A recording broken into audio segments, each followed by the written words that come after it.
दोस्तों, एक 38 साल की विधवा जिसका नाम रोहिणी होता है। रोहिणी अपने माता पिता की दो बहनें थी, जिसमें से रोहिणी बड़ी बहन और उसकी छोटी बहन जिसका नाम सरिता होता है। दोस्तों, दोनों बेटियों की शादी उनके घर वाले बड़ी ही धूमधाम से करते हैं। रोहिणी की शादी एक अच्छे इंसान, एक अच्छे लड़के के साथ में हो जाती है। उसके घर वाले उसकी शादी में किसी भी प्रकार की कोई कसर नहीं छोड़ते हैं और रोहिणी की शादी बहुत ही अच्छे और संस्कारी लड़के के साथ में हो जाती है। लेकिन दोस्तों, जब शादी होती है तो शादी के कुछ ही साल तक तो दोनों में अच्छे खासे संबंध बने हुए थे और दोनों पति पत्नी आपस में एक दूसरे के साथ बहुत ही खुश रहा करते थे। तो धीरे धीरे समय बदलता है और धीरे धीरे उन दोनों की शादी भी अब थोड़ी थोड़ी करके पुरानी होती जा रही थी। इसलिए दोनों में प्यार थोड़ा थोड़ा कम होता जा रहा था। लेकिन कुछ ही साल बाद में रोहिणी के पति की एक कार एक्सीडेंट में मृत्यु हो जाती है। उसके बाद में रोहिणी पूरी तरीके से बिखर जाती है, टूट जाती है और वो अपने घर में अकेली रह जाती है, क्योंकि रोहिणी के अब तक कोई संतान भी नहीं थी और उसके सास ससुर दोनों भी नहीं थे। इसलिए रोहिणी अपने घर में अकेली ही रह जाती है। जब रोहिणी के पति की मृत्यु हो जाती है तो उसके कुछ महीने तक तो वो उसके शोक में डूबी रहती है और बहुत ही दुखी दुखी सी रहती है। लेकिन जब धीरे धीरे उसकी पति की मृत्यु का समय काफ़ी गुजर जाता है तो उसके बाद में वो थोड़ी सी संभलती है और संभल के अपने घर का कामकाज संभालने लग जाती है। लेकिन दोस्तों, धीरे धीरे उसकी नीयत इतनी खराब हो जाती है कि जिसे सोचना भी बहुत बुरा लगता है, क्योंकि दोस्तों वो कुछ ही दिनों बाद में अपने जिस्म का सौदा करने लग जाती है और वे अपने पड़ोसियों को अपनी ओर आकर्षित करने लग जाती है।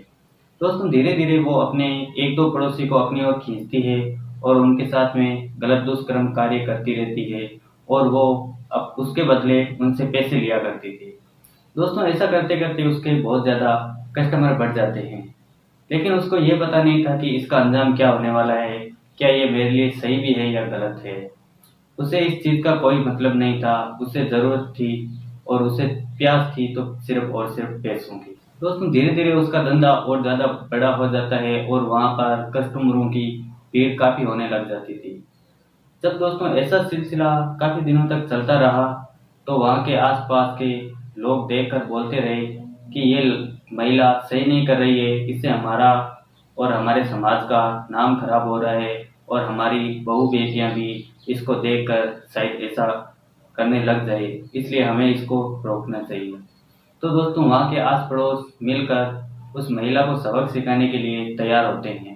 दोस्तों, एक बार उसके काफ़ी कस्टमर आए हुए होते हैं, काफ़ी लाइन लगी हुई होती है और जब ही वहाँ पर कस्टमर आते तो आस पड़ोस के लोग उसको देखकर बहुत ही गुस्सा हो जाते थे और उस पर बहुत ज़्यादा गुस्सा करने लगते थे और उसे कैसे भी करके रोकना चाहते थे। तो दोस्तों, एक बार तो सभी पड़ोसी इकट्ठे होकर उसको समझाते हैं कि ये काम गलत है, इससे हमारी बहू बेटियां भी ऐसी हरकतें सीख जाती है, इसलिए तुम ये धंधा बंद कर दो और एक अच्छी जिंदगी जियो। लेकिन उसे तो सिर्फ पैसों की प्यास थी, इसलिए वो किसकी सुनने वाली थी। इस प्रकार से वो किसी की भी बात मानने को लिए तैयार नहीं थी। तो वहाँ के गांव वाले लोग अब फैसला कर लेते हैं कि अब तो शायद इसका कुछ बड़ा ही काम करना पड़ेगा, नहीं तो ये हमारी इज्जत और हमारे समाज में नाम खराब कर देगी। इस प्रकार से एक दो पड़ोसी जाकर नज़दीकी पुलिस स्टेशन में जाकर उसके प्रति एफआईआर दर्ज करवाते हैं और वहाँ पर मौके पर पुलिस आती है। जब वहाँ पुलिस आती है तो वहाँ पर वैसे ही हमेशा की तरह भीड़ लगी हुई थी और पुलिस उस महिला को रंगे हाथ पकड़ लेते हैं। पड़ोसी गवाह देते हैं कि यह जिस्म का सौदा किया करती थी, जिससे आने वाली पीढ़ियों पर इसका भारी असर पड़ सकता है।